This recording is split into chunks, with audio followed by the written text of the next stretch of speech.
अब कोई और आएगा या ऐसा करो उसका दरवाजा लगा दो। है कौन आएगा कोई? तो रहने दो रहने दो रहने दो फिलहाल। चलिए, तो ये कौन सा सेट है आपके पास? है 24, 25, चलो 25वां सेट है। तो चलो चेक देखते हैं उत्तराखंड के क्वेश्चंस। ठीक है, पहला प्रश्न है, उत्तराखंड राज्य के ग्राम पंचायत के संदर्भ में निम्नलिखित कथनों में से गलत कथन का आपको चुनाव करना है। ठीक है, तो देखो पहला कथन है, एक ग्राम सभा की एक ही ग्राम पंचायत होती है। क्या ये बात सही है? क्या एक ग्राम सभा की क्या एक ही पंचायत होती है? तो बिल्कुल होती है। एक ग्राम सभा की तो एक ही पंचायत होगी ना, दो थोड़ी होंगी। यानी आपके गांव का तो एक ही प्रधान होगा। ऐसा तो नहीं हुआ कभी कभी आपके गांव में दो प्रधान बन गए हो? ऐसा तो नहीं हुआ ना?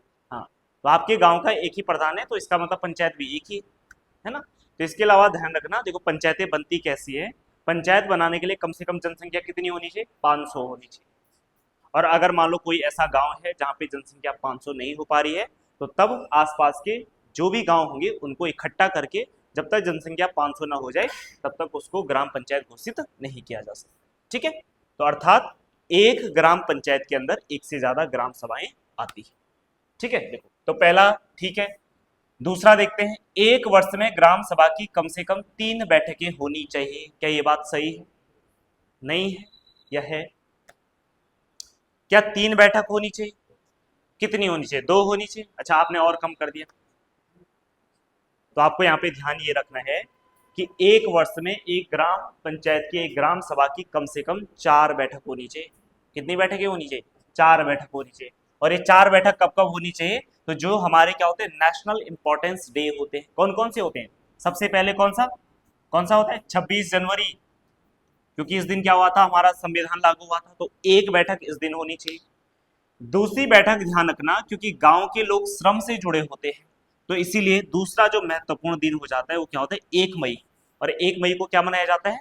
लेबर डे मनाया जाता है ना, श्रमिक दिवस मनाया जाता है। तो दूसरी बैठक 1 मई को कम से कम। तीसरी बैठक कब होनी चाहिए? 15 अगस्त। 15 अगस्त को देश क्या हुआ था? आजाद हुआ था। तो एक दिन बैठक तो होगी होगी 15 तारीख को। और एक अगला दिन कौन सा है जो महत्वपूर्ण है? 2 अक्टूबर। ठीक है, तो 2 अक्टूबर को क्या है? गांधी जयंती। ठीक है, तो एक ग्राम सभा में कम से कम साल में कितनी बैठक होनी चाहिए? 4 बैठकें होनी चाहिए। ठीक है, 4 से ज्यादा भी हो सकती है, लेकिन मिनिमम इन 4 दिन पे तो होनी होनी चाहिए। ठीक है, तो कितनी बैठक होनी चाहिए? कम से कम 4 बैठक। तो यानी कि यहाँ पे ऑप्शन 2 आपका क्या हो जाएगा? गलत आंसर हुआ। तो यानी कि क्वेश्चन के हिसाब से ये वाला आपका क्या हो जाएगा? सही हो जाएगा। ग्राम सभा की बैठक की अध्यक्षता ग्राम प्रधान करता है। क्या ये बात सही है? क्या ये बात सही है? बिल्कुल सही है। तो ग्राम, ये भी सही है। शिक्षा, स्वास्थ्य एवं कल्याण समितियों की सभापति केवल महिलाएं होंगी। क्या ये बात सही नहीं? बिल्कुल सही है।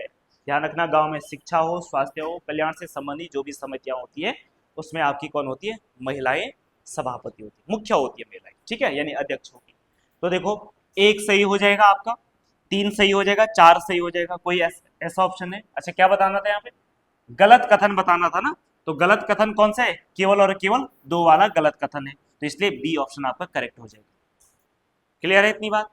इसके अलावा अगर हम ग्राम पंचायत की बात करें तो ग्राम पंचायत का गठन कैसे होता है? कम से कम 500 की जनसंख्या होनी चाहिए। ठीक है, कहां पे? पहाड़ी इलाकों में। और वही मैदानी इलाकों में मिनिमम जनसंख्या कितनी होनी चाहिए? 1000। और मैक्सिमम कितनी होनी चाहिए? 10,000 होनी चाहिए।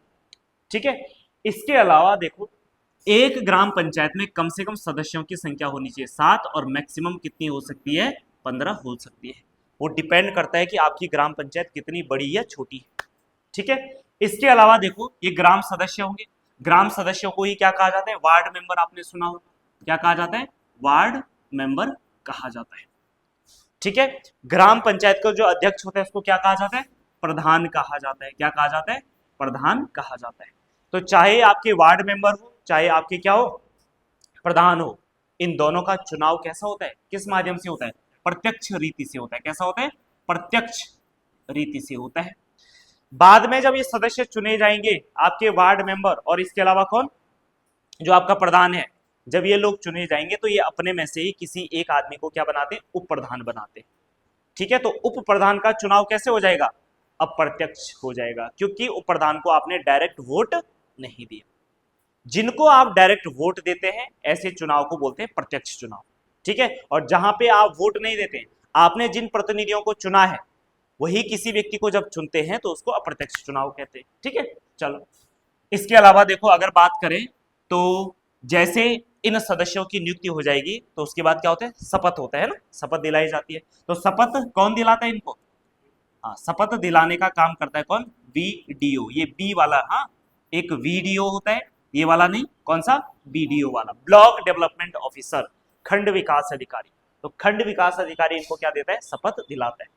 मान लो आने वाले समय में कोई व्यक्ति या कोई सदस्य इनमें से अपना त्यागपत्र देना चाहता है, ठीक है, वो अपना पद छोड़ना चाहता है, तो अपना त्यागपत्र किसे देता है? हाँ, तो वो अपना त्यागपत्र देता है किसे? डीपीआरओ को। तो ये बातें आपको ध्यान में रखनी। त्यागपत्र किसे देता है? डीपीआरओ को देता है। डीपीआरओ का मतलब है डिस्ट्रिक्ट पंचायत राज ऑफिसर, ठीक है, डिस्ट्रिक्ट पंचायत राज ऑफिसर। इतनी बात क्लियर है? तो ये ग्राम पंचायत के बारे में आपको कुछ बातें याद रखनी। इसके बाद नेक्स्ट प्रश्न पे आ जाते हैं हम, और अगला प्रश्न है कि उत्तराखंड राज्य की अंतरिम सरकार में मुख्यमंत्री सहित मंत्रियों की संख्या कितनी थी? तो यहाँ पे एक मिसप्रिंट हो रखा है, यहाँ पे क्या होना था? 9 कैबिनेट मंत्री होना था, ठीक है, एक ऑप्शन ये था, ठीक है। चल, तो सबसे पहले बताओ, क्या 11 कैबिनेट मंत्री, 4 मिनिस्टर कितने थे? ये मैं आपको ऑलरेडी बता चुका हूं। तो 4 9 कैबिनेट मंत्री और 4 राज्य मंत्री थे अंतरिम विधानसभा में। अंतरिम जो विधानसभा बनी थी वो कितने सदस्यों को मिलाकर के बनी थी? अंतरिम विधानसभा 30 विधायकों को मिलकर के अंतरिम विधानसभा बनी थी। अंतरिम विधानसभा का जो निर्माण हुआ था वो 3 विधायकों से मिलकर बनी थी, ठीक है। और ये 3 विधायक कहां के निर्वाचित सदस्य थे? उत्तर प्रदेश विधानसभा के निर्वाचित सदस्य थे, है ना। उत्तर प्रदेश की विधानसभा में, विधानमंडल में 2 सदन होते हैं, एक होता है क्या? विधानसभा, और दूसरा होता है विधान परिषद होता है ना। और उस टाइम पे विधानसभा के जो सदस्य थे वो टोटल कितने थे? 22 थे। और वहीं विधान परिषद में कितने सदस्य थे? 9 थे। लेकिन एक मेंबर रिटायर चला गया था 8 तारीख को, ठीक है। तो कितने बच गए थे? 8। तो इन्हीं 30 विधायक को मिलाकर के क्या बनाई गई थी? उत्तराखंड की अंतरिम विधानसभा बनाई गई, ठीक है। जब उत्तराखंड की अंतरिम विधानसभा बनी, तो जब विधानसभा की पहली बैठक होगी तो पहली बैठक की अध्यक्षता करने के लिए हमें एक आदमी की आवश्यकता पड़ती है, एक अध्यक्ष की आवश्यकता पड़ती है। उसी को क्या बोलते हैं? प्रोटेम स्पीकर, जो एक दिन का क्या होता है? अध्यक्ष होता है, जिसका काम होता है कि अगले 5 साल के लिए एक परमानेंट अध्यक्ष का चुनाव करना, ठीक है। तो इस प्रकार उत्तराखंड की अंतरिम विधानसभा के जो क्या थे? अध्यक्ष थे या प्रोटेम स्पीकर थे, कौन थे? कौन थे? हाँ, तो उनका नाम था काजी मोईदीन, काजी मोईउद्दीन, ठीक है। तो ये याद रखना है, ठीक है। उसके बाद अंतरिम विधानसभा के जो अध्यक्ष बने, कौन बने? प्रकाश पंत बने, ठीक है। अध्यक्ष कौन बने थे? तो अध्यक्ष बने थे प्रकाश पंत। अंतरिम सरकार में मुख्यमंत्री कौन बने थे? नित्यानंद स्वामी। और उसके बाद कौन बने थे? भगत सिंह कोश्यारी। अंतरिम सरकार में 2 मुख्यमंत्री हुए, एक कौन हुए? नित्यानंद स्वामी, और दूसरा कौन है आपके? भगत सिंह कोश्यारी, ठीक है। चलो, अगला प्रश्न आ जाते हैं। नेक्स्ट प्रश्न है, उत्तराखंड का नैनीताल में स्थित उच्च न्यायालय भवन का निर्माण निम्नलिखित में से किसके द्वारा कराया गया? तो किसने किया था? सर संटोनी मैकडोनाल्ड के द्वारा उत्तराखंड हाईकोर्ट का जो भवन है, जो वर्तमान भवन आपको दिखता है, उस भवन का निर्माण इसने कराया था, सर संटोनी मैकडोनाल्ड के द्वारा, ठीक है। हाईकोर्ट की बात करें तो ध्यान रखना, जो ये हाईकोर्ट वाला भवन है, उत्तराखंड बनने से पहले इसमें कई सरकारी कार्यालय भी रहे। 1962 में, 1962 में उत्तर प्रदेश सरकार ने अपनी ग्रीष्मकालीन राजधानी किसे बनाया था? ग्रीष्मकालीन राजधानी किसे बनाया था? तो ग्रीष्मकालीन राजधानी बनाया था नैनीताल। और जब नैनीताल को ग्रीष्मकालीन राजधानी बनाया था तो ध्यान रखना, तब इस भवन का सचिवालय के रूप में क्या किया था? प्रयोग किया गया था, ठीक है। किस रूप में प्रयोग किया गया था? सचिवालय के रूप में प्रयोग किया गया था। 9 नवंबर 2000 को जैसे ही उत्तराखंड राज्य बना, तो फिर उत्तराखंड का भी क्या होगा? अपना एक हाई कोर्ट होगा। और जो हमारा ये हाई कोर्ट बनता है, ये भारत में कौन से नंबर का था? 20वें नंबर का हाई कोर्ट। कौन सा? 20वें नंबर का हाई कोर्ट। उत्तराखंड का हाई कोर्ट कौन सा है देश में? 20वें नंबर का हाई कोर्ट बना था, ठीक है। और इसी भवन को हाई कोर्ट का क्या बना दिया गया, हाई कोर्ट बना दिया गया। ठीक है, चलो इसके अलावा अगर बात करें तो हाई कोर्ट के जो पहले चीफ जस्टिस बनाए गए या पहले मुख्य न्यायाधीश बनाए गए उनका नाम क्या था, तो उनका नाम था अशोक अवेंद्र देसाई, अशोक अवेंद्र देसाई। ठीक है, इसके अलावा हाई कोर्ट के एक होते हैं रजिस्ट्रार, जो मेन आदमी होता है जो पूरा प्रशासनिक कार्य देखता है हाई कोर्ट का। ठीक है, तो जो उत्तराखंड के पहले रजिस्ट्रार थे उनका नाम था क्या, जीसीएम रावत, उनका नाम क्या था, जीसीएम रावत। ठीक है, उत्तराखंड हाई कोर्ट के पहले जो रजिस्ट्रार हुए हैं उनका नाम क्या था, जीसीएम रावत। इसके अलावा देखो उत्तराखंड हाई कोर्ट के दो ऐसे जज भी हुए हैं जो बाद में क्या बने, सुप्रीम कोर्ट के चीफ जस्टिस बने, है ना। और उनमें पहला नाम कौन था, पहला नाम था SH Kapadia. SH Kapadia Uttarakhand high court के ये दूसरे चीफ जस्टिस थे। ठीक है, 2-3 महीने इन्होंने चीफ जस्टिस के रूप में उत्तराखंड हाई कोर्ट में काम किया। ठीक है, 2-3 महीने के बाद इनका प्रमोशन कहाँ हो गया, सुप्रीम कोर्ट हो गया, और ये सुप्रीम कोर्ट में क्या बन गए, जज बन गए। ठीक है, उसके कुछ साल के बाद यानी कि 2010 में ये सुप्रीम कोर्ट के क्या बनते हैं, 38वें चीफ जस्टिस बनते हैं। कहाँ के, सुप्रीम कोर्ट के चीफ जस्टिस, यानी chief justice of India, CGI. ठीक है, कब बनते हैं, 2010 में बनते हैं। उसके अलावा उत्तराखंड हाई कोर्ट के 7वें नंबर के चीफ जस्टिस थे जिनका नाम था जेएस केयर, यानी जगदीश सिंह केयर। ठीक है, तो जगदीश सिंह केयर क्या बन गए, उत्तराखंड हाई कोर्ट के 7वें चीफ जस्टिस बने। बाद में इनका भी प्रमोशन हो गया और ये कहां चले गए, सुप्रीम कोर्ट चले गए। और 2014 में, कब, 2014 में ये सुप्रीम कोर्ट के क्या बनते हैं, 44वें चीफ जस्टिस बनते हैं। ठीक है, सुप्रीम कोर्ट के क्या बनते हैं, 44वें चीफ जस्टिस बनते हैं। ये बड़े इंपॉर्टेंट है दोनों आदमी। ठीक है, पहला याद रखना है और बाकी ये दो भी याद रखने हैं, बाकी तो या तो सारे रखने। ठीक है, चलो इतनी बात क्लियर है। चलो अब अगला प्रश्न आ जाते हैं, नेक्स्ट प्रश्न आ जाइए। पंवार वंश से संबंधित, पंवार वंश से संबंधित उपलब्ध वंशावली में किसकी वंशावली को इतिहास का सर्वाधिक प्रमाणिक मानते हैं। देखो वंशावली कई लोगों ने अपनी अपनी वंशावली दी है ना, मोलाराम ने भी दी है, हार्डविक ने भी दी है, ठीक है, ब्रेनेट और विलियम्स ने भी दी है। तो सर्वाधिक जो प्रमाणित मानी जाती है वो किसकी मानी जाती है, ब्रेनेट तथा विलियम्स की मानी जाती है। इसके अलावा आपको एक बात और ध्यान रखनी है कि अगर हम पंवार वंश की बात करें तो गढ़वाल का जो परमार वंश है इसकी स्थापना कब हुई थी, गढ़वाल के परमार वंश की स्थापना कब हुई, 888 ईस्वी में हुई, है ना। और 888 ईस्वी में परमार वंश की नींव किसने रखी थी, किसने रखी थी, कनकपाल ने रखी थी। ठीक है, तो परमार वंश की स्थापना हुई 888 ईस्वी में। ठीक है, और संस्थापक कौन था, तो इसका संस्थापक था कौन, कनकपाल। ठीक है, कौन था, कनकपाल। ठीक, और इसने अपनी राजधानी कहां पे बनाई थी, चांदपुर गढ़ी में। ठीक है, कहां पे बनाई थी, चांदपुर गढ़। चांदपुर गढ़ ये वही इलाका है जो आपका चमोली का जो आपका बद्रीनाथ जोशीमठ सो इधर वाला जो इलाका है वो आपका चांदपुर गढ़ वाला इलाका हो जाएगा। ठीक है, तो इसको इसने क्या बनाई थी, अपनी राजधानी बनाई थी, है ना। कहानी आपको पता ही है कि उस टाइम पे इधर का जो राजा हुआ करता था उसका नाम क्या था, भानु प्रताप था, है ना। और भानु प्रताप ने अपनी बेटी की शादी किससे कराई थी, कनकपाल से कराई थी। कनकपाल कहाँ से आया था, ये गुजरात के धार नगरी धार से आया था, ऐसा माना जाता है, गेस है केवल, है ना। ठीक है, इसका कोई हिस्टोरिकल एविडेंस नहीं है कि वो वाकई में वहां से आया था या नहीं आया था। ठीक है, लेकिन कुछ गेस है। ठीक है, चलो आगे बढ़ते हैं और अगला प्रश्न है हमारे पास, चंद्र सिंह गढ़वाली का वास्तविक नाम क्या था, क्या था चंद्र सिंह गढ़वाली का वास्तविक नाम, तो इनका वास्तविक नाम था चंद्र सिंह भंडारी। ठीक है, चंद्र सिंह गढ़वाली तो ये बाद में बनते हैं जब ये देश के क्या बन जाते हैं, नायक बन जाते हैं, है ना। चंद्र सिंह गढ़वाली की बात करें तो इनका जन्म हुआ था 21 दिसंबर 1891 में। ठीक है, 21 दिसंबर 1891 में क्या होता है, इनका जन्म हुआ था। और ये कहां से फेमस हुए थे, कहां से फेमस हुए थे, तो आपको पता है कि 23 अप्रैल 1930 को, ठीक है, हाँ, एक जगह पड़ती है पेशावर, ठीक है, और उसी को पेशावर कांड के नाम से जाना जाता है। ठीक है, आपको पता होगा पेशावर कहाँ पे पड़ता है, पाकिस्तान में पड़ता है। वहां पे खान कौन थे, वो खान अब्दुल खान, कौन, खान बहादुर गफर खान। ठीक है, हाँ, सीमांत गांधी भी कहते हैं, क्या कहते हैं, सीमांत गांधी भी कहा जाता है। तो ये वहां पे एक आंदोलन करते थे, लाल कुर्ती आंदोलन कर रहे थे, है ना। जब वहां पे लोग इकट्ठा हुए तो एक अंग्रेज अधिकारी था जिसका नाम क्या था, रिकेट, है ना। और यहाँ पे गढ़वाल राइफल की एक बटालियन तैनात थी, और बटालियन कौन सी थी, 2/18 या 38, 2/18 गढ़वाल राइफल की एक बटालियन वहां पे क्या थी, तैनात थी, ठीक है। और यहाँ पे इनका मेन काम क्या था कि जो भी यहाँ पे आंदोलन वगैरह हो रहे हैं उनको रोकना। इनका मेन बड़ा अधिकारी कौन है, रिकेट, ठीक है, जो बड़ा अधिकारी है।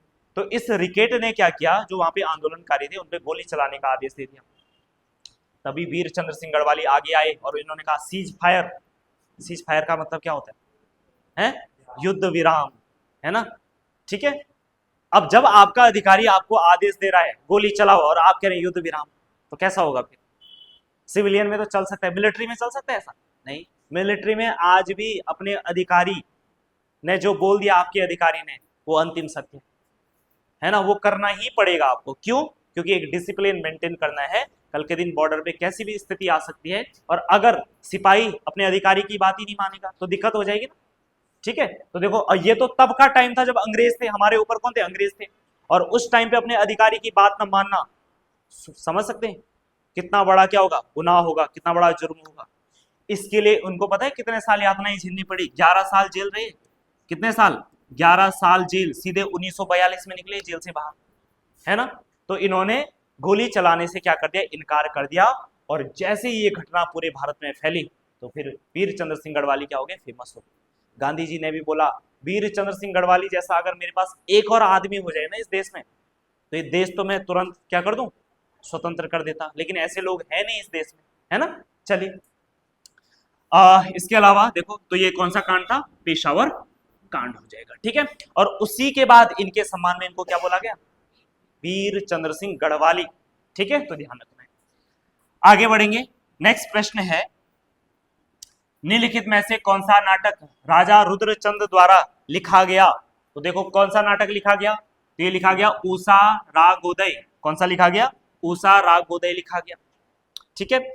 उषा रागोदय की अगर हम बात करें तो जो उषा रागोदय है ये कैसा एक नाटक है, ठीक है।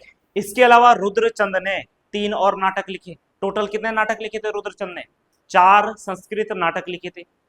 एक नाटक का नाम था त्रैवेणिक धर्म निर्णय, ठीक है। ये कौन सा नाटक था, त्रैवेणिक धर्म निर्णय, धर्म निर्णय।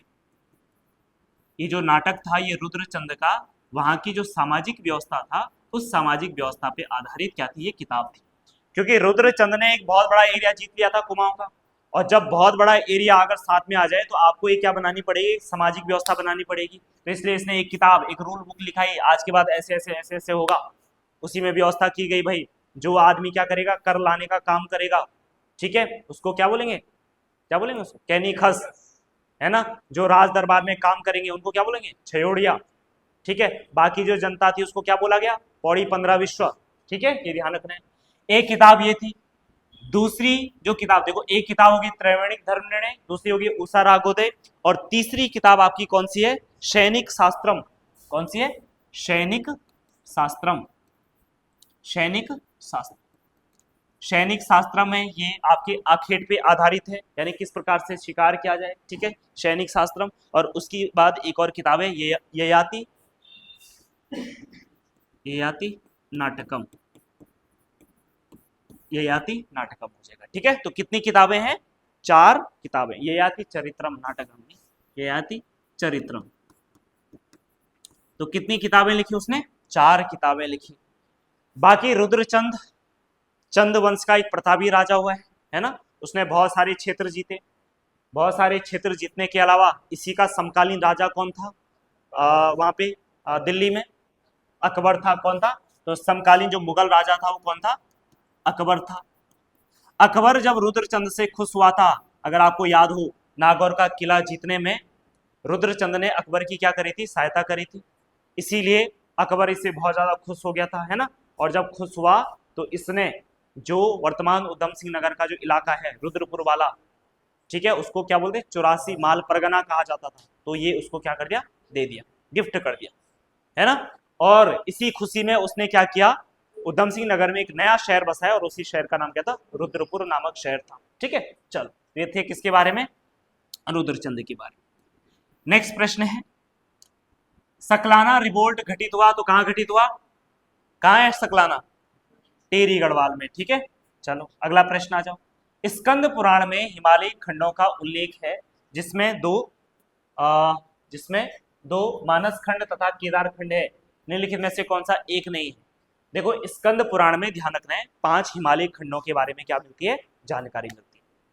अब ये 5 हिमालय खंड है, इन 5 हिमालयी खंडों में से तो 2 खंड कहाँ है, उत्तराखंड के। कौन कौन सा, एक कादर नहीं, हाँ एक केदार खंड है और दूसरा कौन सा है, हाँ दूसरा है मानस खंड। केदार खंड में गढ़वाल की जानकारी मिलती है और मानस खंड में कुमाऊं की जानकारी मिलती है।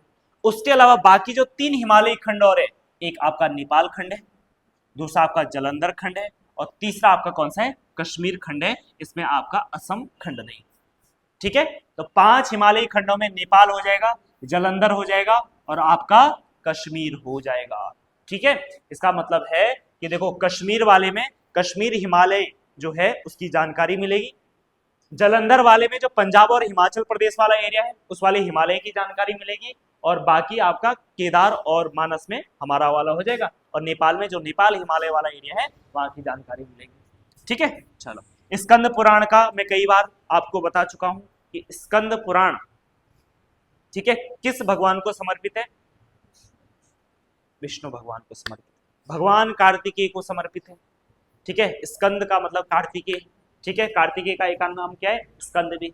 और कार्तिकेय का मैंने कई बार बता चुका हूं कि कार्तिकेय का उत्तर भारत में केवल एकमात्र मंदिर है। कहां पर है, रुद्रप्रयाग में। कौन से पर्वत पे, कौन से पर्वत पे है, क्रौच पर्वत पे। ठीक है, कौन से पर्वत पे, क्रौच पर्वत पे। ये बात याद रखनी है आप। चलो अगला प्रश्न आ जाते हैं, नेक्स्ट है सूची 1 को सूची 2 से सुमेलित करना है, तो करिए जरा। सबसे पहले गणदेश सेवा संघ, तो गणदेश सेवा संघ की स्थापना कब हुई, 1938 ईस्वी में।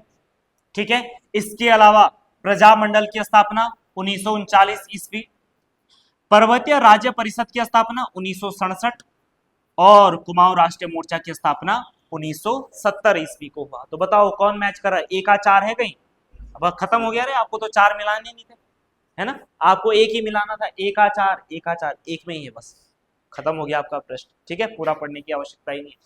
तो देखो गणदेश सेवा संघ, ठीक है, श्रीदेव सुमन स्थापना किसने करी थी, श्रीदेव सुमन के द्वारा। ठीक है, इसके अलावा देखो प्रजामंडल की स्थापना कहाँ पे हुई थी, देहरादून में। हमने देखा था क्योंकि श्रीदेव सुमन और ये लोग चाहते थे कि टिहरी में राजा तो रहे लेकिन राजा किसकी सलाह पे काम करें, जो टिहरी राज्य में जो प्रतिनिधि होंगे जिनको लोग चुन के लेके आएंगे, है ना, उनकी सलाह पे क्या करे, काम करे। यानी कि एक तरीके से यहाँ पे भी क्या हो, एक विधानसभा टाइप का। ठीक है, चलो इसी को क्या बोलते हैं, प्रजामंडल।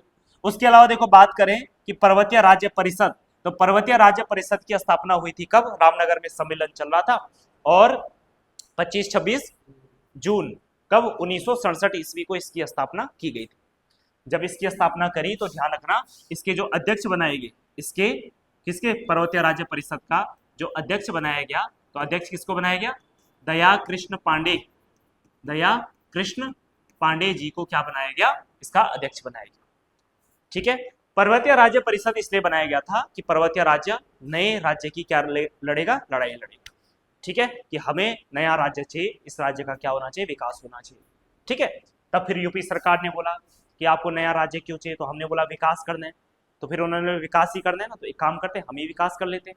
ठीक है, नया राज्य बनाने की आवश्यकता ही नहीं है। तो इसीलिए उत्तर प्रदेश सरकार ने एक नया संस्था बनाई थी और उस संस्था का नाम क्या था, 1969 में उसका नाम क्या था, पर्वतीय विकास परिषद।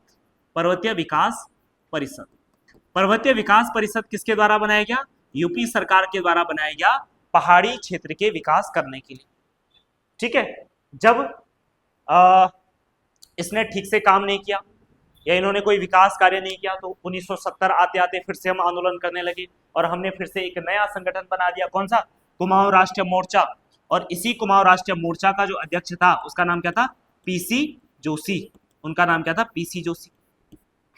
फिर से उत्तर प्रदेश सरकार ने एक नया संगठन बनाया। ठीक है, पहाड़ी क्षेत्र के विकास के लिए। और कब बनाया? 1971 में। और इसका नाम क्या रखा गया? पर्वतीय पर्वतीय नहीं, विकास निगम, पर्वतीय विकास निगम। तो ध्यान रखना, पर्वतीय विकास परिषद और पर्वतीय विकास निगम ये किसके द्वारा बनाया गया? उत्तर प्रदेश सरकार के द्वारा बनाया गया। क्लियर है इतनी बात? चलो, इसके अलावा देखो साल 1973, जब साल 1973 आया तो 1973 में इस पर्वतीय राज्य परिषद का नाम परिवर्तित किया गया, इसका नाम चेंज किया गया और इसका नाम क्या रखा गया? पृथक पर्वतीय राज्य परिषद। ठीक है, तो ये कुछ बातें आपको याद रखनी है, ये कुछ पॉइंट्स है जहां पे आदमी क्या हो जाता है? कंफ्यूज हो जाता है। ठीक है, यहाँ पे आपको ये सारी बातें याद रखनी। क्लियर है इतनी बात? चलो नेक्स्ट प्रश्न पे आ जाते हैं। कार्तिकेयपुर राजवंश के अब तक कुल 8 अभिलेख मिले हैं, जिनमें कौन सी लिपि मिली है? तो ये कुटिला लिपि मिली है ना, मैं बता चुका हूं आपको। बाकी कार्तिकेयपुर राजवंश, ये राजवंश कहाँ पे शासन करता था? तो जोशीमठ वाला जो वर्तमान इलाका है जोशीमठ, उसी को पहले क्या बोलते थे? कार्तिकेयपुर कहा जाता था, है ना। और कार्तिकेयपुर राजाओं की जो जानकारी मिलती है या कार्तिकेयपुर राजवंश के बारे में जो हमें जानकारी मिलती है वो अलग अलग अभिलेखों से मिलती है ना। और ये मुख्य अभिलेख इनके प्राप्त हुए कहाँ कहाँ से हुए? तो एक तो पांडुकेश्वर से हुआ है, दूसरा बैजनाथ बागेश्वर, और तीसरा आपका कहाँ से? कंडारा अभिलेख। ठीक है, तो ये बातें आपको ध्यान रखना है, मेन ये 3 जगह। इसके अलावा 14 राजाओं का वर्णन मिलता है और ऐसा माना जाता है कि 3 परिवारों ने क्या किया? शासन किया पूरे उत्तराखंड में अलग अलग जगह, है ना। एक पहले परिवार का संस्थापक कौन था? बसंत देव, दूसरे परिवार का निम्बर देव और तीसरे परिवार का सलोणादित्य। ठीक है, तो ये बातें आपको क्या रखनी है? याद रखनी है। जो प्रैक्टिस सेट कर रहे हैं उनको तो कंटिन्यू पता है कि ये कितनी बार हो चुका है। ठीक है, निम्नलिखित में कब तक उत्तराखंड राज्य में नॉन रेगुलेशन सिस्टम बना रहा था? कई लोगों को कंफ्यूज हो गया था ना इस प्रश्न में कि ऐसा तो नहीं पूछा जाना चाहिए था, सीधा सीधा पूछना था हमसे, है ना। तो कब तक बना रहा है? तो ये बना रहा 1891, 1891 ईस्वी में। ध्यान रखना, जब अंग्रेजों ने कुमाऊं क्षेत्र जीत लिया था, कब जीता कुमाऊं क्षेत्र? कब जीता था? 1815। ठीक है, 23 अप्रैल कब? 1815 ईस्वी को। ठीक है, 1815 ईस्वी को अंग्रेज पहुंच चुके थे। कहां पहुंच चुके थे? अल्मोड़ा पहुंच चुके थे। शायद नहीं, 23 अप्रैल को गढ़नाथ डांडा का युद्ध हुआ था, है ना। वहां पे हस्तीदल चौतरिया मारा गया था। ठीक है, उसके बाद 25 अप्रैल को ये कहां पहुंच गए थे? 25 अप्रैल को कहां पहुंच गए थे? ये अल्मोड़ा पहुंच गए थे, क्योंकि अल्मोड़ा में क्या होती थी? राजधानी हुआ करती थी। ठीक है, या मेन सेंटर, मेन कुमाऊं का जो सूबा बैठता था वो कहां बैठता था? अल्मोड़ा में बैठता था। तो अंग्रेज 25 अप्रैल 1815 को अल्मोड़ा पहुंच गए और इसी को अल्मोड़ा का युद्ध भी कहा जाता है। ठीक है, यहां पे गोरखाओं के साथ युद्ध हुआ और बड़ी आसानी से अंग्रेजों ने गोरखाओं को यहाँ पे हरा दिया। जैसे गोरखाओं को हराया तो ध्यान रखना, फिर 27 अप्रैल को क्या होता है? 27 अप्रैल 1815 को गोरखाओं और अंग्रेजों के मध्य क्या होती है? संधि होती है, और इसी को क्या बोलते हैं? अल्मोड़ा की संधि या लाल मंडी की संधि भी कहा जाता है। ठीक है, चलो इतना हो गया। अब जैसे ये संधि हुई, इस संधि के तहत क्या हुआ कि गोरखाओं को कुमाऊं छोड़ना पड़ेगा और आज से कुमाऊं पे किसका अधिकार होगा? अंग्रेजों का अधिकार हो गया। ठीक है, अब इसके 6-7 दिन के बाद, 1 हफ्ते के बाद 3 मई 1815 ईस्वी को अंग्रेजों ने यहाँ पे यहाँ का शासन करने के लिए एक कमिश्नरी का गठन किया और इसी को क्या बोलते हैं? कुमाऊं कमिश्नरी कहा जाता है। कुमाऊं कमिश्नरी कहा जाता है। ठीक है, तो 3 मई 1815 को कुमाऊं कमिश्नरी का गठन किया गया और जैसे कुमाऊं कमिश्नरी का गठन किया गया वैसे ही क्या किया गया? कुमाऊं को एक नॉन रेगुलेशन प्रांत घोषित किया गया। नॉन रेगुलेशन प्रांत का मतलब था कि उस टाइम पे बंगाल का जो गवर्नर जनरल हुआ करता था, ठीक है, वो अगर कोई भी नियम या कानून बनाता है तो वो कुमाऊं क्षेत्र पे अप्लाई नहीं होगा। ऐसा इसलिए भी था क्योंकि पहली बार अंग्रेजों के पास एक पहाड़ी क्षेत्र आ रहा था और अभी तक अंग्रेजों को यह पता नहीं था कि पहाड़ी क्षेत्र में शासन कैसा करना है ना, क्योंकि ज्योग्राफी अलग थी, पूरी आर्ट एंड कल्चर अलग था, तो बहुत सारी चीजें थी। तो इसीलिए जो नियम कानून बंगाल में बन रहे होंगे, ठीक है, उनको कहां अप्लाई नहीं किया जाएगा? कुमाऊं में अप्लाई नहीं किया जाएगा। इसलिए क्या कहते हैं कि 1815 में कुमाऊं को एक नॉन रेगुलेशन प्रांत घोषित किया गया। इसका मतलब बंगाल के कानून यहां लागू नहीं होगा। ठीक है, यहां पे जो भी कमिश्नर होगा वो अपने हिसाब से क्या बना सकता है? नियम कानून बना सकता है। फिर साल आ गया सीधे कब, 1891 ईस्वी। अब 1891 ईस्वी में क्या किया गया कि जो ये कुमाऊं को स्पेशल राइट्स दिया गया था, है ना, अब ये हटा दिया गया, यानी कि नॉन रेगुलेशन जो सिस्टम था उसको क्या किया गया, हटा दिया गया। तो यानी कि 1815 में शुरुआत हुआ था और कब तक बना रहा, 1891 में, और वैसे ही 1891 में इसको क्या किया गया, अबोलिस्ट किया गया, यानी समाप्त किया गया। ठीक है, तो ये आपका 1891 ईस्वी। ठीक है, अगला प्रश्न, किस पर्वत श्रृंखला को उत्तराखंड का पामीर कहा जाता है, तो किसे कहा जाता है, तो दूधातोली पर्वत श्रृंखला को उत्तराखंड का पामीर कहा जाता है। ठीक है, वो इसलिए कहा जाता है क्योंकि पामीर क्या है, एक पठार है। ठीक है, और ऐसे उत्तराखंड में दूधातोली भी क्या है, एक पठारी क्षेत्र है। ठीक है, पठार का मतलब ऐसा पर्वत जिसका टॉप कैसा हो, फ्लैट हो, उसी को क्या कहते हैं, पठार कहते हैं। और उत्तराखंड में पठार को क्या बोलते हैं, राठ कहा जाता है। ठीक है, उत्तराखंड में पठार को क्या कहा जाता है, राठ कहा जाता है। इसीलिए आपको यहाँ पे एक समुदाय भी मिलेगा जिसको क्या बोलते हैं, राठी समुदाय कहते हैं। ठीक है, चलो, इसके अलावा ध्यान रखना जो दूधातोली पर्वत श्रृंखला है ये बड़ा इंपॉर्टेंट है, क्योंकि यहाँ से 5 नदियां निकलती है। कितनी नदियां निकलती है, 5 नदियां निकलती है। और ये 5 नदियां कौन कौन सी है, तो एक है आटागाड़, कौन सी है, आटागाड़, किसकी सहायक नदी है, पिंडर की सहायक नदी है। दूसरी नदी कौन सी है आपकी, पश्चिमी रामगंगा, पश्चिमी रामगंगा। इसके अलावा पश्चिमी व पूर्वी नयार, 2 नदियां तो ये होगी। ठीक है, और विनो हो जाएगा। ठीक है, तो ये 5 नदियां हो जाएंगी। ये अलग अलग नदियां हैं, पश्चिमी नयार अलग है और पूर्वी नयार अलग है। ठीक है, ये दूधातोली पर्वत श्रृंखला है। नेक्स्ट प्रश्न 33, उत्तराखंड राज्य में स्थित हिमालय की शिवालिक श्रेणी के संबंध में कौन सा कथन असत्य है, उसको चुनना है। तो सबसे पहले देखो, जो शिवालिक श्रेणी है इसे हिमालय का पाद या बाह्य हिमालय भी कहा जाता है। तो क्या कहा जाता है, पाद मतलब पद चिन्ह हो जाएगा, है ना। अब देखो सबसे निचला वाला पार्ट है ना, तो पाद बिल्कुल ठीक है। बाह्य हिमालय में सबसे बाहर है, तो ये भी ठीक है, यानी कि पहला ऑप्शन बिल्कुल करेक्ट है। इसकी औसत चौड़ाई 10 से 20 किलोमीटर तक है और कहीं कहीं 50 किलोमीटर भी है। क्या ये बात सही है, तो बिल्कुल सही है।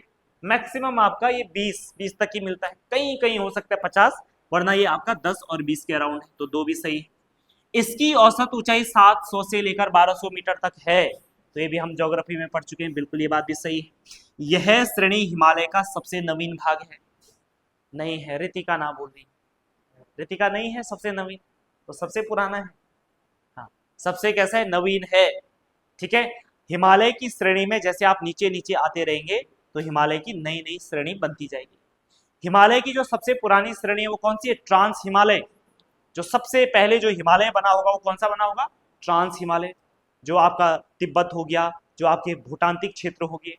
इसके अलावा आता है महान हिमालय, महान हिमालय से और नीचे आ जाओ मध्य हिमालय, और फिर सबसे लास्ट में कौन सा बना आपका, शिवालिक श्रेणी बनाई। ठीक है, तो इसके हिसाब से देखो कौन सा कथन सही हो गया, यहाँ पे ये 4 नहीं होना था। ठीक है, तो ये सी ऑप्शन आपका क्या हो जाएगा, करेक्ट आंसर हो जाएगा।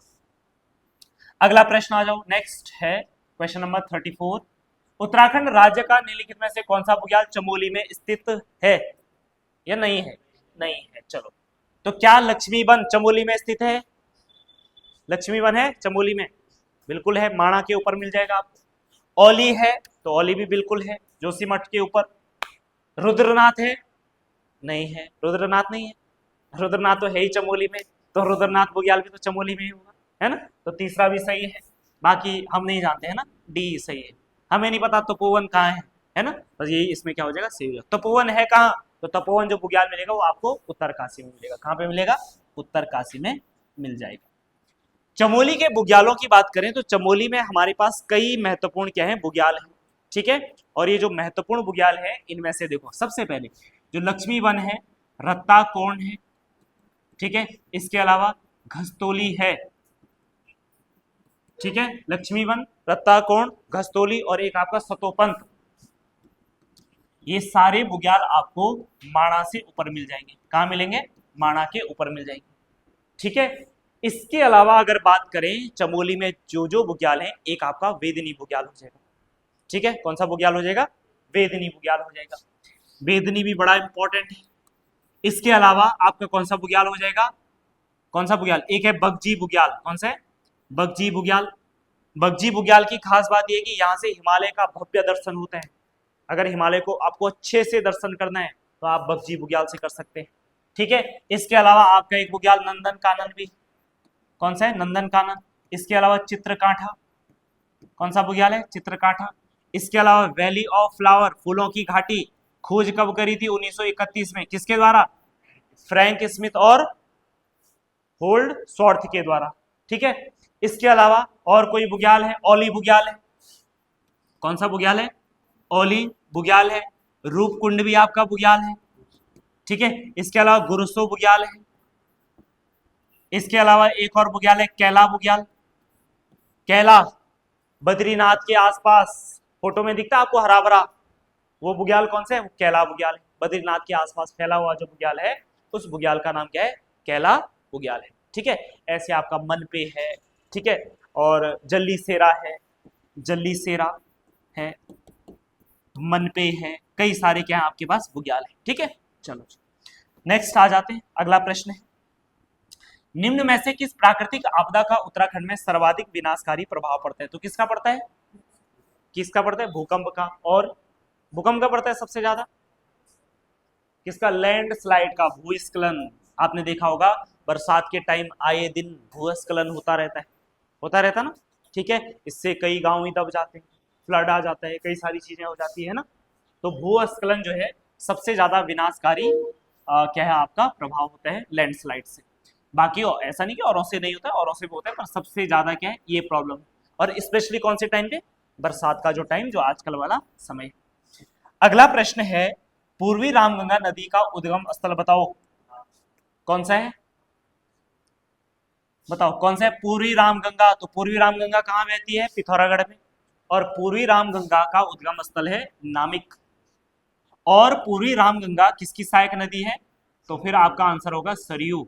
और सरयू में ये जिस स्थान पे मिलती है उस स्थान का नाम क्या है, रामेश्वर। ठीक है, उस स्थान का नाम क्या है, रामेश्वर। ठीक है, तो जहां पे सरयू और पूर्वी रामगंगा का संगम होता है वो स्थान आपका कौन सा है, रामेश्वर हो जाएगा। ठीक है, इसके अलावा अगर हम बात करें पूर्वी रामगंगा नदी के तट पे कुछ महत्वपूर्ण स्थान है, जैसे एक स्थान है बिरथी, कौन सा स्थान है, बिरथी। यहीं पे आपको ने बिरथी झरना भी सुना होगा। इसके अलावा पूर्वी रामगंगा पे एक और स्थान मिल जाएगा, थल। थल आपका क्या है, महत्वपूर्ण स्थान है। ठीक है, तो स्पेशली ये दो आपको याद रखने, थल और बिरथी। पिंडारी ग्लेशियर की बात करें तो पिंडारी ग्लेशियर से कौन सी नदी निकलती है, तो पिंडारी नदी निकलती है। इसके अलावा नंदा घुघुटी से कौन सी नदी निकलती है, तो नंदाकिनी निकलती है।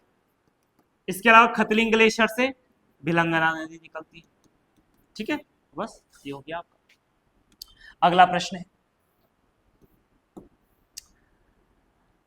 सिराई घाटी जो उत्तराखंड में चावल के लिए प्रसिद्ध है, लाल चावल के लिए प्रसिद्ध है, जीवन रेखा किस नदी को कहते हैं, तो कौन सी हो जाएगी, तो ये आपकी आसन्नी कमल नदी। ठीक है, पुरोला जो है लाल चावल के लिए प्रसिद्ध है। ठीक है, पुरोला घाटी, जो पुरोला है, जो आपकी कमल नदी है, इसी को कमल गाड़ भी कहा जाता है। कमल गाड़ को ही पुरोला का जीवन रेखा भी कहते हैं। ठीक है, तो इसलिए आपको ध्यान रखना है। चलो जी, तो जो पुरोला में सिराई घाटी है लाल चावल के लिए क्या है, प्रसिद्ध है। ठीक है, तो यानी कि ऑप्शन ए इज आपका करेक्ट आंसर। इसके अलावा आसन नदी की अगर मैं बात करूं तो आसन नदी किसकी सहायक नदी है, किसकी सहायक नदी है, यमुना की। और ये यमुना के साथ कहां पे मिलती है, रामपुर मंडी में। रामपुर मंडी में ये यमुना के साथ मिल जाती है। इसके अलावा अगर तमसा की बात करें तो तमसा नदी, तमसा नदी किसकी, कौन किससे बोलते हैं तमसा नदी, टोन्स को कुछ जगह पे तमसा के नाम से भी जाना जाता है। इसके अलावा अगलाड़ नदी की बात करें तो ये किसकी सहायक नदी है, यमुना की सहायक नदी। क्लियर, चलो नेक्स्ट क्वेश्चन, क्वेश्चन नंबर 38। चलो जी मिलान करिए। मिलम ग्लेशियर कहाँ है, मिलम पिथौरागढ़, 3 हो जाएगा। डोरियानी उत्तरकाशी या डोकरियानी। सुखराम ग्लेशियर बागेश्वर। हिप्राबमक कहाँ है, चमोली में। हिप्राबमक या तिप्राबमक। ठीक है, चलो जी अब इनको आपको कैसे मिलान कर, तो देखो ए का 3 है कहीं, ए का 3, अच्छा सब में है तो दूसरा भी चेक करना। बी का 1 है तो देखो बी का ए सी डी। ठीक है, 2 में अभी कंफ्यूजन है। सी का डी है कहीं, सी का 4, देखो बस ये हो गया, अब चौथा चेक करने की जरूरत ही नहीं। ठीक है, इसके अलावा हमारे पास कुछ और ग्लेशियर भी हैं, जैसे कौन कौन से ग्लेशियर हैं तो बताओ मुझे। उत्तरकाशी के ग्लेशियर बताना जरा, उत्तरकाशी में कौन कौन से, एक है स्वर्गारोहिणी ग्लेशियर, कौन सा है, स्वर्गारोहिणी हो जाएगा। इसके अलावा बंदरपुछ हो गया, ठीक है, इसके अलावा रक्तबनी हो जाएगा, इसके अलावा पीला पानी हो जाएगा, इसके अलावा भृगुपंथ हो जाएगा, इसके अलावा कीर्ति हो जाएगा, इसके अलावा गनोहिम हो जाएगा, ठीक है, इसके अलावा डोकिरियानी हो जाएगा। ठीक है, ये सारे ग्लेशियर आपके कहां पर है, उत्तरकाशी में। वहीं अगर हम चमोली की बात करें तो चमोली में कौन कौन से ग्लेशियर है, एक है आपके पास सतोपंत ग्लेशियर, सतोपंत ग्लेशियर है, ठीक है, दूनागिरी है, ठीक है, इसके अलावा त्रिशूली है, इसके अलावा गौरी है। ठीक है, तो ये कई सारे आपके क्या है ग्लेशियर है चमोली में। बागेश्वर में अगर मैं बात करूं तो बागेश्वर में कौन कौन सी ग्लेशियर है, मैकतोली है, ठीक है, मैकतोली है, इसके अलावा सुंदर ढूंगा हो जाएगा। ठीक है, तो ये कुछ ग्लेशियर हो जाएगा। और वहीं पिथौरागढ़ में बात करें तो पिथौरागढ़ में कौन कौन से हो जाएगा, कौन कौन से, मिलम हो जाएगा, रालम हो जाएगा, पोंटिंग हो जाएगा, नामिक तो लिखा हुआ है ना। और इसके अलावा आपका, इसके अलावा अच्छा रालम पोंटिंग मिलम हो गया, और कौन सा हो जाएगा, गोबुन खान ग्लेशियर हो जाएगा, गोबुन खान ग्लेशियर। ठीक है, इसके अलावा सोना पानी हो जाएगा, सोना पानी ग्लेशियर हो जाएगा, इसके अलावा हीरामणि हो जाएगा। तो ये कुछ ग्लेशियर आपके कहां पर है, पिथौरागढ़ में। ठीक है, तो ये आपको याद रखना है। अगला प्रश्न है, निम्नलिखित में से कौन सा बुग्याल जो उत्तराखंड में नंदा देवी, कॉमेट, माणा, द्रोणागिरी, नीलकंठ तथा हाथी गौरव पर्वत श्रेणी से घिरा हुआ है, तो कौन सा है, औली। तो औली के चारों ओर आपके सारे क्या है, आपके पर्वत चोटियां हैं। ठीक है, तो कभी कभी प्रश्न उल्टा भी आ सकता है कि औली के चारों ओर कौन कौन सी पर्वत श्रेणियां हैं। ठीक है, तो कौन कौन सी हो जाएगी, नंदा देवी, कॉमेट, माणा, द्रोणागिरी, नीलकंठ और हाथी गौरी पर्वत हो जाएगा। क्वारी कहां पर है, तो क्वारी भी आपका चमोली में है। बगजी भी कहाँ है, चमोली में है।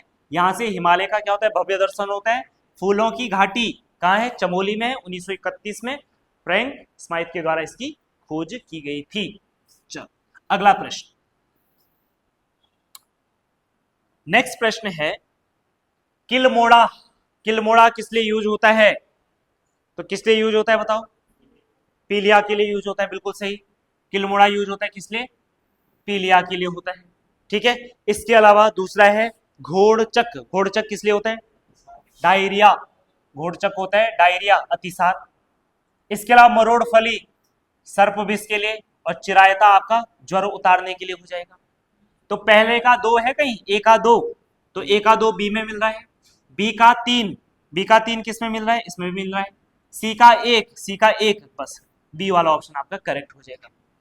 इसके अलावा आपने एक और चीज सुना होगा, एक और पौधा सुना होगा, घिंगारू सुना है, घिंगारू सुना है आपने, बारीक छोटे छोटे लाल लाल दाने होते हैं, है ना, होता है ना, अच्छा लगता है खाने में ना, बढ़िया। घिंगारू किस लिए यूज में आता है, ये हृदय रोग, दिल कभी खराब हो, कभी दिल टूटे खराब हो, ठीक है, तो इसके लिए घिंगारू खाना, ठीक है ना। हाँ, हृदय वाली जो बीमारियां होती है उसके लिए आपका कौन सा होता है, घिंगारू होता है। तो घिंगारू हमेशा गांव से साथ में लेके आइए अपने साथ, ठीक है। हाँ, उसके अलावा देखो, घिंगारू के अलावा बात करें तो एक होता है आपका क्या, कंडाली, कंडाली खाई है आपने, लगाई तो होगी, है ना, और स्पेशली अगर विद्या मंदिर से पढ़े आप तो फिर तो आप नहीं छूटे होंगे, है ना। कंडाली, ऐसा हो ही नहीं सकता आपकी कंडाली ना लगी, है ना, मार तो पड़ती है ना। साथ में ये कंडाली बहुत ही, जब बहुत अच्छा उपहार देना होता था, या है ना, अच्छे से जब खातिरदारी करनी होती थी तो कंडाली लगाई जाती थी, है ना। तो कंडाली के बारे में ध्यान रखना, कंडाली भी क्या है, एक बड़ा इंपॉर्टेंट क्या है, पौधा है। और ध्यान रखना, कंडाली जो है ये काम आता है एनीमिया, एनीमिया एक रोग होता है जिसमें भूलने की क्या हो जाती है, बीमारी हो जाती है। स्पेशली ये जो है वृद्ध लोगों को ज्यादा होती है एनीमिया, ठीक है, खून की कमी, ठीक, कंडाली हो जाएगा। कंडाली के अलावा एक और चीज याद रखना, धुनेर, एक और होता है धुनेर, ठीक है। और जो धुनेर होता है इस धुनेर से एक प्रोडक्ट निकाला जाता है जिसको बोलते हैं टेक्साल, ठीक है। और ये टॉक्साल नहीं, जो टेक्साल है ये आजकल जो यूज में आ रहा है, ये कैंसर के उपचार में यूज में आ रहा है, ठीक है। ये बात आपको क्या रखने, ध्यान में रखनी है। तो ये हमारे राज्य की क्या है, कुछ प्रमुख क्या है, जड़ी बूटियां या आपके ऐसे पौधे जो क्या करते हैं, जड़ी बूटी का काम करते हैं, ठीक है। इसके अलावा आजकल जो है पेट्रोलियम बनाने के लिए एक पौधे का प्रयोग किया जाता है जिसको जेट्रोफा कहा जाता है, या इसी को अरंडी कहा जाता है, ठीक है। जेट्रोफा याद रखना। इसी जेट्रोफा से आजकल जो है एक बायोडीजल बनाया जा रहा है। क्या बनाया जा रहा है, बायोडीजल। बायोडीजल का मतलब बायोडीजल यानी किसी ऐसे प्रोडक्ट से, पेड़ पौधों से। चलो इसके अलावा नेक्स्ट आ जाते हैं हम, मात्रात्मक आधार पे उत्तराखंड में पाया जाने वाला सबसे बड़ा जो खनिज संसाधन है कौन सा है, तो वो है आपका रॉक फॉस्फेट। कौन सा है, रॉक फॉस्फेट है। कौन सा है, रॉक फॉस्फेट। रॉक फॉस्फेट की बात करें तो ये कहां कहां मिलता है, तो देहरादून, ये मिलता है देहरादून में मिलता है, टिहरी गढ़वाल में मिलता है और नैनीताल में मिलता है। इसके अलावा अगर चांदी की बात करें तो चांदी मिलता है आपका केवल और केवल कहां पे, अल्मोड़ा में। ऐसा मत समझना वहां पे भंडार होंगे बहुत बड़े बड़े, है ना, थोड़ा बहुत हल्का फुल्का, ठीक है। चांदी। लाइमस्टोन की बात करें, लाइमस्टोन का मतलब है चूना पत्थर, और चूना पत्थर के बारे में आप जानते हैं कि तो ये मुख्य रूप से देहरादून, उसके बाद टिहरी गढ़वाल, उसके अलावा पौड़ी गढ़वाल और उसके अलावा चमोली। पिछले प्रैक्टिस सेट में हम देख चुके थे कि देहरादून में जो प्रमुख क्षेत्र हैं, ठीक है, जो प्रमुख क्षेत्र हैं किसके, चूना पत्थर के, जैसे कौन सा है, मंदारम, कालसी के निकट वाला क्षेत्र है। इसके अलावा मसूरी में क्रीम रंग का सख्त चूना पत्थर मिलता है, ठीक है। इसके अलावा डोईवाला के आसपास भी मिलता है, ऋषिकेश के आसपास भी मिलता है, ठीक है। वहीं अगर हम डोलोमाइट की बात करें तो देखो जो डोलोमाइट है तो ये चमोली में एक स्थान पड़ता है, पीपल कोटी, ठीक है। ये उच्च क्वालिटी का क्या होता है, चूना पत्थर होता है, वहां पे मिल जाता है, ठीक है। चलो अगला प्रश्न है, निम्नलिखित में से कौन सा उत्तराखंड का कृषि उपकरण नहीं है, तो बताओ कौन सा नहीं है। क्या कुटला कृषि उपकरण है उत्तराखंड का, कुटला, ठीक है। तो कुटला है, और कुटला को क्या बोलते हैं, क्या बोलते हैं, कुल्ला है, क्या बोलते हैं, कुल्ला या कुल्लू या कुल्ला, है ना, ठीक है। हल है उत्तराखंड का कृषि यंत्र, क्या बोलते हैं हल को, क्या बोलते हैं हल को, हल को क्या कहा जाता है, हालू, हेलो, क्या अंग्रेजी बना है, हेलो, हेलो क्या होता है, हल को क्या बोलते हैं उत्तराखंड में, हल को बोलते हैं नसड़ो, क्या बोलते हैं, हाँ, या नसड़ो नहीं नसड़ो, है ना, ठीक है। और ऐसे देखो एक होता है माया, माया नहीं मोया होना चाहिए था, मोया क्या होता है, मोया, आपने देखा होगा कि जब धान के जो पेड़ होते हैं वो थोड़ा ठीक ठाक हो जाते हैं, इतने इतने, है ना, तो उनमें बहुत ज्यादा क्या आ जाते हैं साथ में, और घासें भी उगा जाती है। अब उस घास को हटाने के लिए ना क्या किया जाता है, मोया लगाया जाता है ना, और वो मोया ऐसा होता है, इस पे ऐसे 4-5 दांत होते हैं ऐसे, है ना, नुकीले दांत होते हैं, और यहाँ पे एक लंबी लाट सी होती है ना। फिर यहाँ से 2 आदमी खींचते हैं, 2 आदमी बैल बनते हैं, तो कभी कभी बैल से ही कराते हैं और कभी कभी इंसान भी खींच लेते हैं ना, और पीछे यहाँ पे पकड़ने के लिए ऐसा होता है, ठीक बनाया मैंने, है ना। यहाँ पे देखो एक आदमी पीछे से ऐसे पकड़ेगा, है ना, और ऐसे दबाएगा नीचे से, है ना, और 2 आदमी आगे से खींचेंगे, ठीक, और बाकी ये नीचे से वो निकलता जाएगा। अब होता क्या है कि ऐसे में उसके बाद फिर से उसकी क्या होगी, निराई होगी, और उस घास को हटाना आसान हो जाता है, ठीक है। करबोजा तो ये नहीं होता है, ठीक है। चलो जी, हल तो हो गया जिससे हल लगाते हैं, और इसके अलावा बैलों के कंधे पे रखा जाता है जिससे हल बंधा होता है, उसको क्या बोलते हैं, क्या बोलते हैं इसको, है जुआ बोलते हैं, क्या बोलते हैं, जुआ बोलते हैं।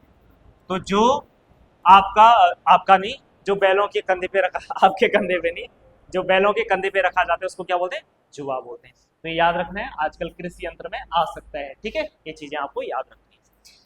इसके अलावा अच्छा, इसका सही आंसर कौन सा था, करबोजा, ये उत्तराखंड का कृषि उपकरण नहीं है। अगला प्रश्न है, उत्तरांचल के पर्वतीय क्षेत्र में एक नाली जमीन कितने वर्ग मीटर के बराबर होती है, तो ध्यान रखना उत्तराखंड में एक नाली जमीन जो है वो 200 वर्ग मीटर की क्या होती है, बराबर होती है। कितना होते हैं, 200 वर्ग मीटर के बराबर होती है। इतनी बात क्लियर है। इसके अलावा अगर मान लो यही नाली अगर 50 नाली हो जाए, कितनी, 50 नाली हो जाए, तो 50 नाली इज इक्वल टू 1 हेक्टेयर, कितना होता है, 1 हेक्टेयर। 50 नाली 1 हेक्टेयर के बराबर होती है। इसके अलावा देखो, कृषि भूमि को नापने के लिए जनरली पहले के टाइम पे ना 2 यूनिट का प्रयोग किया जाता था, एक नाली और दूसरी मुट्ठी। ठीक है, तो एक नाली हो जाएगा और दूसरा क्या हो जाएगा, मुट्ठी यूनिट हो जाएगा। अब नाली और मुट्ठी यूनिट का आपस में किस तरीके से क्या होता है, संबंध होता है, तो ये ध्यान रखना है। तो सबसे पहले एक नाली में कितनी मुट्ठी होती है, तो ये ध्यान रखना है। एक नाली में कितनी मुट्ठी होती है, तो 16 मुट्ठी होती है। ठीक है, एक नाली में कितनी मुट्ठी होती है, 16 मुट्ठी होती है। इसके अलावा ध्यान रखेंगे कि ढाई नाली में, तो बताओ ढाई नाली में कितनी मुट्ठी होंगी, ढाई नाली में कितनी मुट्ठी होंगी, 40 हो जाएंगी, होंगी 40। 16 दूनी 32 और 16 का आधा और करो, 40 हो जाएगा। तो यानी कि 40 मुट्ठी हो जाएगी। कितनी मुट्ठी हो जाएंगी, 40। तो ढाई नाली 40 मुट्ठी के बराबर हो जाती है। और ध्यान रखना, 40 मुट्ठी का ही 1 बीघा होता है। क्या होता है, 1 बीघा होता है। ठीक है, चलिए। तो अब आप सोचेंगे क्या मुट्ठी में कैसे नापेंगे जमीन को, क्या ऐसे में नापेंगे, ऐसे में तो कैसे नापेंगे ना। पहले के टाइम में क्या होता है, आपने अनाज लिया और मुट्ठी आपने बंद कर दी। ठीक है, अब जहां तक आपने फेंका, आजकल कांवड़ यात्रा चल रही है ना, तो ये तो होता रहेगा, है ना। ठीक है, कोई बात नहीं, जाने देते थोड़ा सा, है ना। है ये यही अंदर आ गया क्या,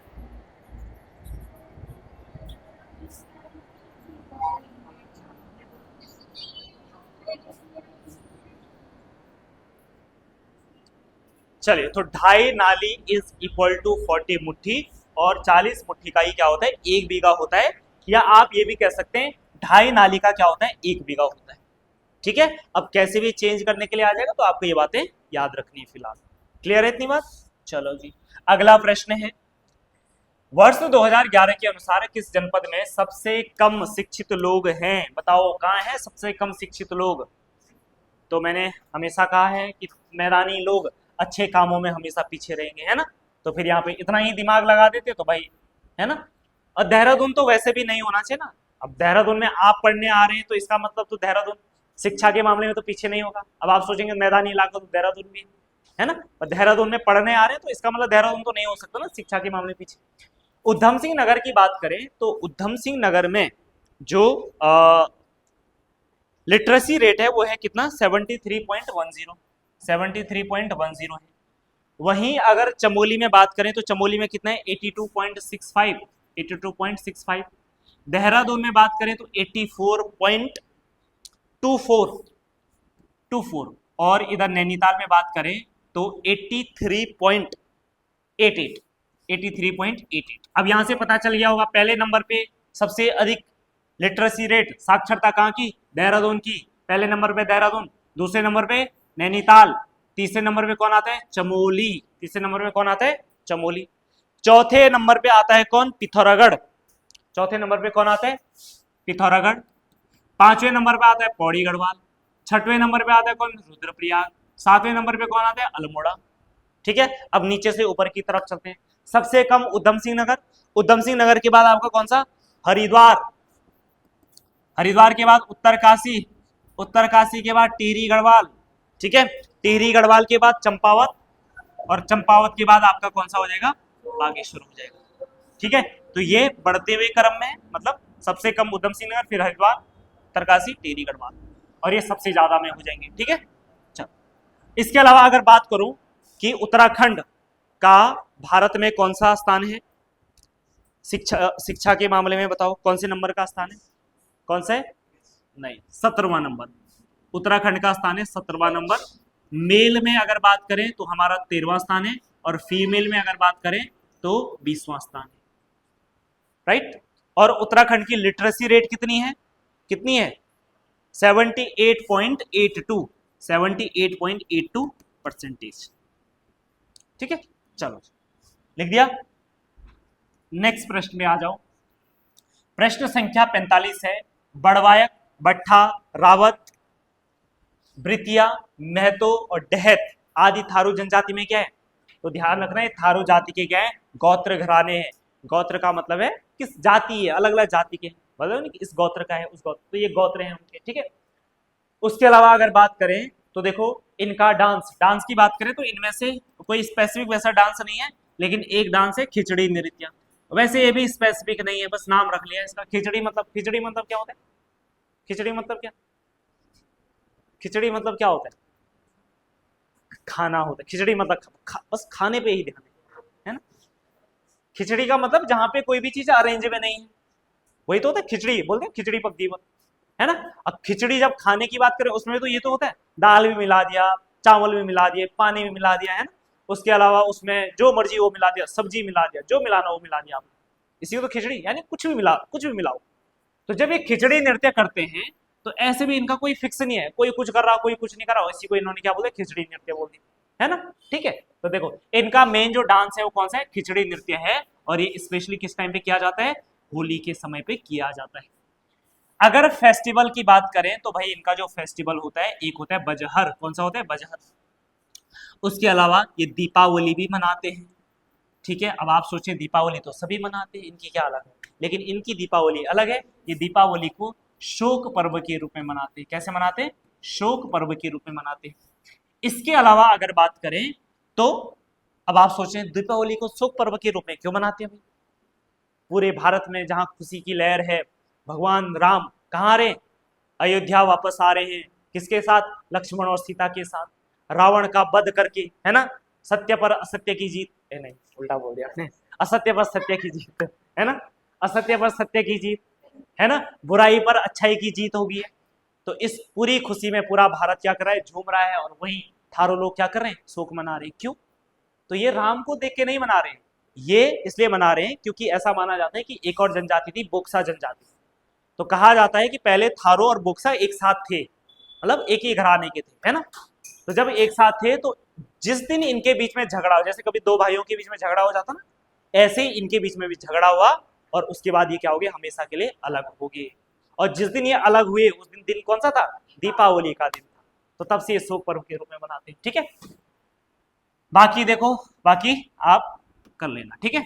चलो जी, इसके अलावा खुमरी नामक राजनीतिक संस्था किस जनजाति में पाई जाती है, तो ये पाई जाती है किसमें, जौनसारी में, है ना। किसमें पाई जाती है, जौनसारी में। तो जौनसार वाले लोग हंसने लगे हैं, ठीक है। तो जौनसारी जनजाति में देखो ध्यान रखना, सबसे पहले ग्राम स्तर पर एक संस्था होती है, उसी को क्या कहा जाता है, क्या कहा जाता है, क्या कहा जाता है उसको, ग्राम स्तर पे जो होता है उसको क्या बोलते हैं, खुमड़ी बोलते हैं। ग्राम स्तर पे जो संस्था होती है उसको बोला जाता है खुमरी या खुमड़ी कहा जाता है, ठीक है। और इसी खुमड़ी का जो हेड होता है उसको क्या बोलते हैं, क्या बोलते हैं उसको, सयाना बोलते हैं। क्या बोलते हैं, सयाना कहा जाता है। क्या कहा जाता है, सयाना कहा जाता है। सयाना आप जानते हैं जनरली, देखो कभी कभी ऐसा प्रश्न भी आ सकता है कि स्थानीय भाषा में सयाना का मतलब क्या होता है, सयाना का मतलब क्या होता है बताओ, है क्या होता है, सयाना का मतलब बुढ़ा होता है ना, बड़ा। सयाना मतलब नहीं बोलते, बड़ा शाना बन रखा है बोलते हैं ना, बोलते हैं ऐसे, ज्यादा शाना मत बन। शाना मतलब ज्यादा वो मत बन, सबसे ऊपर वाला मत बन, ठीक है। तो गांव का जो सबसे मुखिया होगा, इसीलिए उसको क्या रखा गया, सयाना नाम रखा गया है, ठीक है। तो इसी को बोला जाता है ग्राम सयाना कहा जाता है। क्या कहा जाता है, ग्राम सयाना कहा जाता है। इसके अलावा ग्राम स्तर से बड़ा जो यूनिट होती है उसको बोलते हैं खत।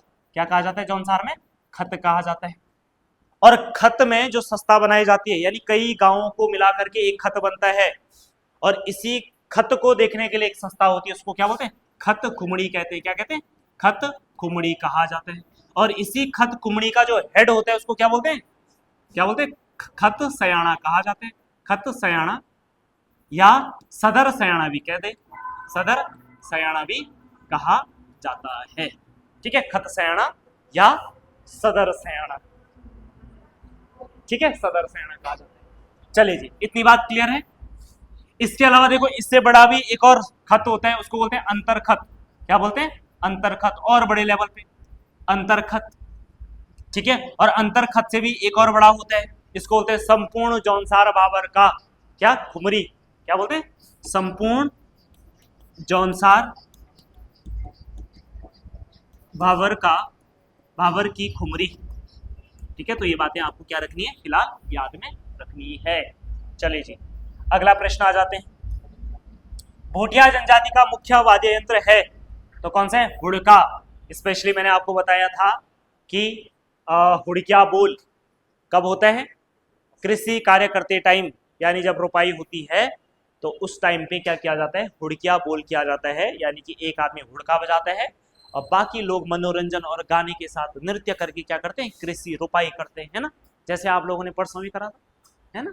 हाँ, करा था परसों हरेला के टाइम पे, ठीक है? तो वो भी एक तरीके का हुड़किया बोल था, या थोड़ा चांचरी डाला हुआ था उसके अंदर, ठीक है? चलो अगला है नेक्स्ट, जनपद पिथौरागढ़ से 165 किलोमीटर की दूरी पर ऊनी वस्तुएं, शाल, कालीन, पंखी, पश्मीना, दुसाले, जड़ी बूटियां इत्यादि मिलती है, उसका नाम क्या है? ये है मुंशियारी। बड़ा इंपॉर्टेंट है। और आपको पता है मुंशियारी में एक स्पेशल भेड़ मिलता है, थुलमा, ठीक है? इसलिए वहां पे एक थुलमा कंबल भी मिलता है और इसी थुलमा कंबल को जीआई टैग भी प्रदान किया गया, ठीक है? तो मुंशियारी अपने आप में एक बड़ा इंपॉर्टेंट स्थान। बाकी देखो ग्वालदम कहां पर है? ग्वालदम कहां पर है? चमोली में है।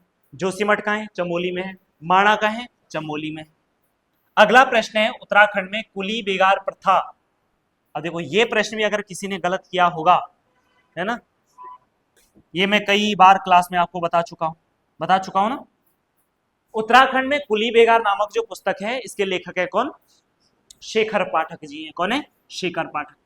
शेखर पाठक की अन्य किताबों की बात करें तो देखो एक किताब इनकी है हरी भरी उम्मीद। कौन सी है? हरी भरी उम्मीद, एक किताब ये है। दूसरी किताब जो है वो है, कौन सी किताब है? चिपको मूवमेंट। कौन सी है? Chipko movement, a people history, a people's history, एक किताब इनकी है। हरी भरी उम्मीद हो जाएगा, ठीक है? और दूसरी कौन सी हो जाएगी? चिपको मूवमेंट, अ पीपल हिस्ट्री हो जाएगा। इसके अलावा एक और किताब है दास्तान ए हिमालय, दास्तान ए हिमालय, ये भी इनकी किताब है। दास्तान ए हिमालय भी क्या है? इनकी किताब है। इसके अलावा शक्ति प्रसाद सकलानी की बात करें तो इनकी कौन सी किताब है? एक है उत्तराखंड की विभूतियां, बड़ी इंपॉर्टेंट किताब है। उत्तराखंड की विभूतियां, उत्तराखंड की विभूतियां, ये किसकी किताब है? शक्ति प्रसाद सकलानी। और अगर प्रश्न ये आए कि उत्तराखंड की दिवंगत विभूतियां, ये किसकी हो जाएगी? भक्त दर्शन की हो जाएगी। इसके अलावा अगर बात करें तो एक और किताब है इनकी, उत्तराखंड में पत्रकारिता का इतिहास, पत्रकारिता का इतिहास, एक किताब ये भी है इनकी। डॉक्टर आर एस टोलिया की बात करें तो डॉक्टर आर एस टोलिया की जो किताब है उनमें एक किताब है British British Kumaon Garhwal, British Kumaon Garhwal, एक किताब ये है। इसके अलावा एक और किताब कौन सी थी? पटवारी घराट एवं चाय, पटवारी घराट एवं चाय। इसके अलावा एक और महत्वपूर्ण किताब है आर एस टोलिया की, और वो है कौन सी? तो ये है नैनसिंह रावत, नैनसिंह रावत और जौहर का इतिहास, जौहर का इतिहास, ठीक है? जौहर का इतिहास हो जाएगा। बाकी गंगादत्त उत्प्रेती आपको पता ही है, ये कुमाऊनी भाषा की क्या है? भाषा वैज्ञानिक है। और इसके अलावा इन्होंने एक किताब भी लिखी है, उस किताब का नाम है hill dialects of the hill dialects of the hill dialects of the Kumaon division, of the Kumaon division, ठीक है? Hill dialects of the Kumaon division. इतनी बात क्लियर है? यहां तक कोई दिक्कत है? नहीं। Hill dialects of the Kumaon division हो जाएगा, ठीक है? नेक्स्ट प्रश्न है आपके सामने क्वेश्चन नंबर 50, और क्वेश्चन नंबर अगर 50 की बात करें तो 50 है आपके पास, कुमैया, सौर्याली, सीराली, अस्कोटी जैसी उत्तराखंड राज्य की बोली भाषा विद त्रिलोचन पांडे के अनुसार किस वर्ग की है? तो देखो ये प्रश्न आपके कॉमन सेंस के आधार पर भी किया जा सकता है। देखो क्या लिखा है? अस्कोटी। अब आपको तो पता है ना अस्कोट कहाँ पड़ता है? कहाँ पड़ता है? पिथौरागढ़ में पड़ता है, ऑब्वियसली बात है। और पिथौरागढ़ में भी कहाँ पे पड़ता है अस्कोट? पिथौरागढ़ का जो सबसे पश्चिमी पूर्वी भाग है, सबसे पूर्वी भाग, सीरा भी उधर ही पड़ता है, सोर भी उधर ही पड़ता है ना? तो सीरा में बोली जाने वाली भाषा सीराली हो जाएगी, सोर में सोरियाली हो जाएगी। तो क्या आपको नहीं लगता है कुमाऊं का सबसे पूर्वी भाग है? और अगर कुमाऊं का सबसे पूर्वी भाग है तो ऑब्वियसली बात है कौन सा हो जाएगा? पूर्वी कुमाऊनी वर्ग हो जाएगा। मान लो ये प्रश्न आपने कभी पढ़ा भी नहीं तो ये ऐसा प्रश्न है जो किया जा सकता है, ठीक है? हाँ। और अगर इतना दिमाग भी नहीं लगे तो तब तो पेपर निकालना बड़ा मुश्किल हो जाएगा, है ना। ठीक है, ऐसे प्रश्न होते हैं जहां पे आपको अपना विवेक लगाना पड़ता है। ठीक है, the story of Indian archaeology के लेखक कौन है? तो SN रॉय है। ठीक है, चलो नेक्स्ट है, रणवीर सिंह बिष्ट का संबंध किससे है? रणवीर सिंह बिष्ट का संबंध है पेंटिंग से। किससे? पेंटिंग से। रणवीर सिंह बिष्ट गढ़वाली शैली के ये बड़े इंपॉर्टेंट क्या है आपके चित्रकार हैं। और रणवीर सिंह कहां से थे? लैंसडाउन पौड़ी से थे। ठीक है, इनके बारे में एक खास बात ये याद रखना है कि इनको 1991 में पद्मश्री अवार्ड दिया गया। 1991 में इनको क्या दिया गया था? पद्मश्री अवार्ड दिया गया था।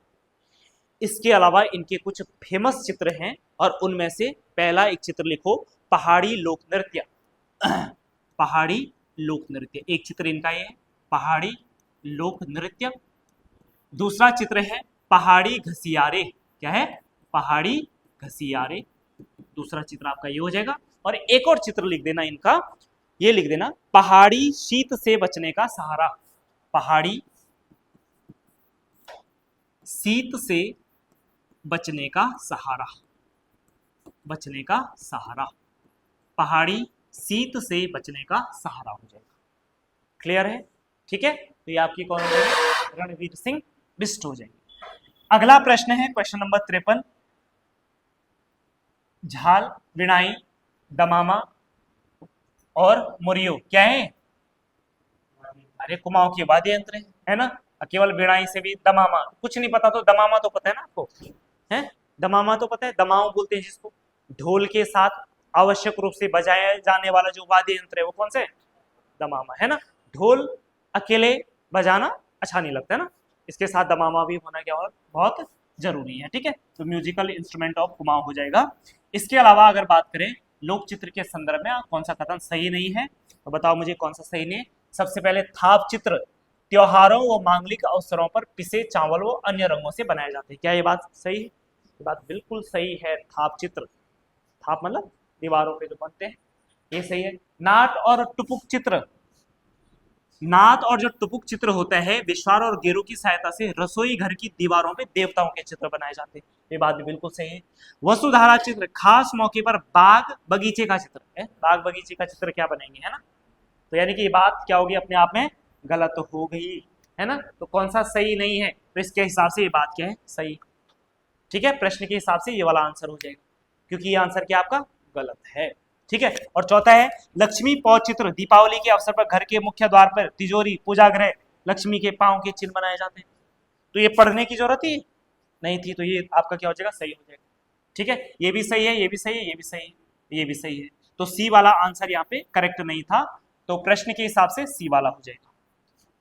अगला प्रश्न है, निम्नलिखित में से कौन सा स्थान, कौन सा प्रसिद्ध स्थान मुस्लिम धार्मिक स्थल है? बताओ कौन सा है? तो ये आपके पास कौन सा है? पिरान कलियर। कौन सा है? पिरान कलियर। और ये कहां पर है? रुड़की में है। ठीक है, अगला प्रश्न है, राज्य में लोक कला संस्थान की स्थापना की गई, तो कहां पे की गई? ये की गई थी अल्मोड़ा में, ये भी याद रखना। अगला प्रश्न नेक्स्ट 57। अब ये कुछ करंट अफेयर के प्रश्न है। तो उत्तराखंड के किस स्थान से उत्तर सिंधु सभ्यता काल की 3500 साल पुरानी ताम्र मानव आकृतियां प्राप्त हुई है? तो कहां से हुई है? मेहरागांव भीमताल से प्राप्त हुई है। ठीक है, अगला प्रश्न, कुमाऊनी कवियत्री देवकी मेहरा के हाल में ही कौन सा साहित्यिक सम्मान प्रदान किया गया है? तो इनको मथुरादत्त मठपाल स्मृति साहित्य सम्मान दिया गया है।